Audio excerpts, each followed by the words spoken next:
Good Thursday morning to you, and it is Veterans Day this morning. And we want to greet and thank all of our veterans. We have many in our church. Do you know that over the course of the history of our country, over 41 million men and women have put on the uniform and served and sacrificed? 16 million alone in World War II. A handful of them come home and they become politicians or actors or motivational speakers, but the vast majority come home and they just want to get on with their lives, nonetheless heroes. Here's our scripture this morning from Proverbs chapter 20 and verse 6. Many are the men who proclaim their steadfast love, but a faithful man who can find? Faithfulness is not always expressed in words. Most veterans don't like to talk about their service. They just want to be faithful, come home, turn the page, and get on with their lives. One of my favorite veterans did just that. He was born in Northwood, New Hampshire, in the days of the horse and buggy.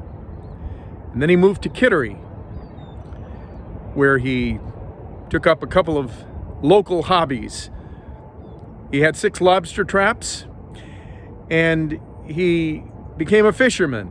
And with his friends one day, caught 600 pounds of pollock. He worked at Emery's Farm, and then for FDR's CCC, the Civilian Conservation Corps, and then he enlisted in the Army.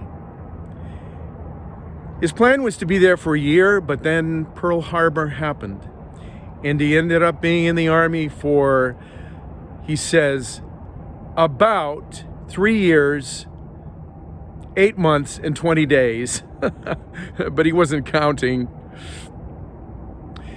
He was joined the 101st Signal Intelligence Corps, part of MS-5, a small group of men who held up in the belly of a volcano. They hollowed out a volcano and they served there, intercepting messages from the Japanese that eventually made their way by cable undersea, first to California and then eventually to Alexandria, Virginia. It was the earliest form of the NSA, the National Security Agency. He served, he was faithful, and then he came home.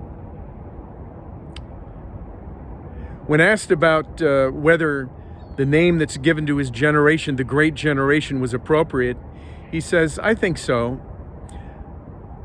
This generation has a lot of trouble. Drugs and alcohol cause a lot of trouble." When he talks about the future, he's as measured as he is when he talks about his past.